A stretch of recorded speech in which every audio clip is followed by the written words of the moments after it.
Барлықтарыңызға сәлем. Бізде бүгін нерв жүйесінің 8-ші сабағы. Бүгін біз аралық миды, 4-ші қарыншаны өтетін боламыз. Бұлай болып жүр. Біз бүгін аралық ми, 4-ші қарыншаны, гипофиз, гипоталамусты өтетін боламыз. Ең бірінші аралық миға айтатын болсақ, мінекей мына суретте көрініп тұр, мидың үлкен сыңарлары бар. Осының астында біз кеше өткен корпус каллезум тұр, корпус каллезум, мынау септум паллидум арқылы форникс тұр. Осы форникстан кейін бізде аралық ми орналасқан, аралық ми бұл бізде прозенцефалионнан дамиды. Аралық мидың біз екі аймағын қарастырамыз. Ол регио талямо мезенцефалон, яғни мына бөлігі регио талямо мезенцефалон, ал мына төменгі бөлігі оның таламус асты аймағы, яғни регио гипоталамус деп аталынады. Енді біз құрылысына тоқталсақ, мынау жоғарғы бөлігі бізде таламус, мына жерде бізде плексус хореидеус орналасқан, яғни ол 3-ші қарыншаның ішіндегі тамырлы өрімдер, оны қазір өтетін боламыз, 3-ші қарыншаны. Енді біз жоғарғы бөлігін айтсақ, төменгі бөлігін айтайық. Мына жерде бізде мынау сулькус гипоталамус бар. Осы сулькус гипоталамус арқылы былай бөлінген, сонда таламус және де таламус асты аймағы бөлініп тұр.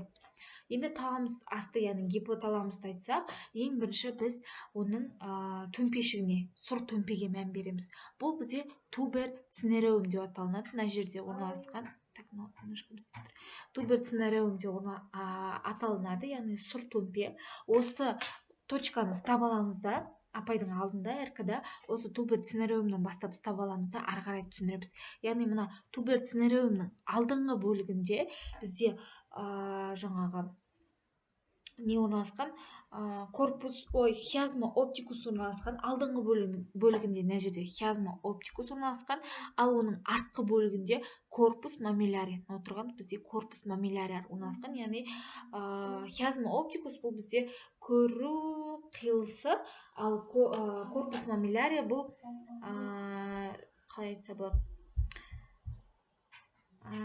потом айтам. Корпус мамилярий. Енді ары қарай мына жерде хиазма оптикустың қасында бізде мынау тұрған бізде рецессус супраоптикус орналасқан, яғни мынау бір қуыс орналасқанда былай келіп қуыс болып айналып кетеді. Қуысқа айналып кеткен. Корпус мамилярий есіме түсті, бұл бізде емізік тәрізді дене деген мағынаны білдіреді.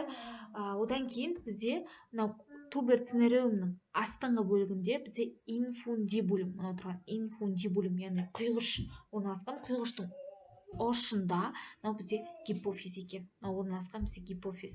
Мынау құйғыш, мынау бізде гипоталамус бөлігі, тубер цинереум, корпус мамилярий, хиазма оптикус, рецессус супраоптикус. Осының барлығын айттық. Бізде хиазма оптикус деген түсінбей жатуларыңыз мүмкін, мен бұны былай түсіндірейін қазір. Ладно. Хиазма оптикус дегеніміз, мысалға бізде мына жерден нерв келді делге, нерв келді делгіміз, нерв келеді екінші нерв, бізде нервус оптикус деп аталынады, көз нерві. Осы көз нерві келеді да, екі жақта, оң жақтан сол жақтан екі нерв келеді да. Хиазма оптикус дегеніміз қиылыс деген мағынаны білдіреді. Яғни сол екі нерв бір-бірімен қиылысаттағыны оң жақтағы сол жаққа, сол жақтағы оң жаққа кетеді.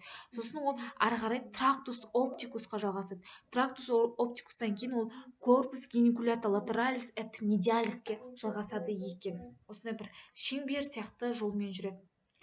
Енді одан кейін біз осы гипоталамус бөліктің өзінің 3 аймағы болады. Бұл бізде сулькус гипоталамус арқылы 3 аймаққа бөлінеді. Ол алдыңғы аймағы, яғни регио, алдыңғы аймағы, регио гипоталамо антериор, аралық аймағы, регио гипоталамика интермедиа, сосын артқы аймағы, регио гипоталамика постериор. Енді осы жерлерде бізде арнайы ядролар орналасқан. Ол әр ядроның өзіндік атқаратын қызметі болады. Осыны жаттап алуымыз керек, өйткені аралық мидың ядроларын апай тоқтатып тұрып әркімнен сұрайды. Ең бірінші бізде алдыңғы аймақтың ядроларын айтайық. Алдыңғы аймақтың ядролары оның бізде үшеуі бар. Бұл нуклеус преоптикус, нуклеус супраоптикус және нуклеус паравентикулярис. Енді бұны қалай жаттаймыз? Жаңа айттым, мына алдыңғы аймақта бізде киазма оптикус бар. Оптикус ол көз дегенді білдіреді. Енді осы оптикус сөзді алдына алып аламыз да, соған екі нуклеус шығады. Бұл бізде преоптикус, яғни көз алды ядросы, және супраоптикус. Бұл көз үсті, көру үсті ядросы. Уже екі ядроны жаттап алдық, Енді бізде үшіншісін қалай жаттаймыз? Осы гипоталамус деңгейінде бізде үшінші қарынша орналасқан. Қарынша дегеніміз бізде латынша қалай болады? Кеше өттік. Яғни ventriculari. Ventricularius деп аталынады. Осыны аламыз да, алдыңғы аймақта сонда нуклеус паравентикулярис, яғни қарынша аралық ядро орналасқан екен. Енді бұл үш ядроның қызметтері қандай? Бұл үш ядро бізде вазопрессин, окситоцин гормондарын бөледі.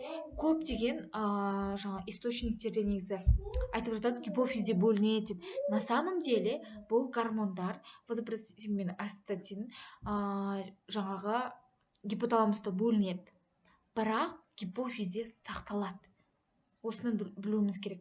Жаңағы вазопрессин мен окситоцин гипоталамуста бөлінеді, ал ол гипофизде сақталады, сосын гипофиз арқылы жаңағы қан тамырлыға өтеді екен. Оның өзіндік жүйесі бар. Гипоталамус гипофиздік жүйе деген жүйе бар екен. Қалай айтады? Қызметі бар. Енді біз аралық ядроларды жаттаймыз. Аралық ядрода бізде 4 ядро бар. Олардың аттары нуклеус тубералис, нуклеус инфундибулус, нуклеус гипоталамус медиа, нуклеус дарза медиалис. Енді олардың аттарын қалай жаттаймыз? Ең бірінші нуклеус тубералис дедім, яғни төбелік ядро. Бізде ортаңғы деңгейде міне тубер цинериум орналасқан. Дәл осының қасында осы бөлікте, төмпешікте ядро орналасқан деген сөз. Нуклеус тубералис кетті. Енді нуклеус инфундибулус. Бұл бізде құйғыштың деңгейіндегі ядро. Дәл аты қалай? Дәл солай жатталады. Нуклеус инфундибулус. Одан кейін нуклеус гипоталамус медиа, жаңағы аймақтың өзінің аты қалай еді? Регио гипоталамика интермедиа. Дәл солай нуклеус гипоталамикус медиа. Одан кейін төртіншісі бізде нуклеус дарза медиалис. Яғни ол артқыға да жатпайды, медиаға да жатпайды, ортасына орналасқандықтан да дарза медиалис деп аталынады. Енді бұл ядролардың қызметі, бұл бізде аштық пен тоқтық сезімдерінің орталығы, температураны реттейді, эндокринді жүйені реттейді, сонымен қатар жұлынның түзілуіне, қанның химиялық құрамын реттеп отыруға қатысады екен. Енді біз артқы ядроларды жаттасақ, артқы ядролар бізде екі ғана ядро бар. Бұл нуклеус гипоталамикус постериор және нуклеус корпус мамилари. Гипоталамус постериор жаңағы интермедиадағы аймақта орналасқан ядроға ұқсайды. Тек постериор, яғни артқы аймақта орналасқандықтан нуклеус гипоталамикус постериор деп атаймыз. Ал корпус мамилари итак артта орналасқан ғой. Сол деңгейде, сол корпус мамиларияның қасында ядро орналасқан деген сөз, сол деңгейде. Енді біз ары қарай гипофизге өтеміз. Секунд. Гипофиз бізде қай жерде орналасқан? Жаңа мен айтып өттім. Дұрыс айттыңыз деп ойлаймын. Бізде гипофиз инфундибулумның ұшында, мынау бізде гипофиз екен. Қазір мен суретін көрсетемін. Мынау бізде инфундибулумның ұшы, гипофиз.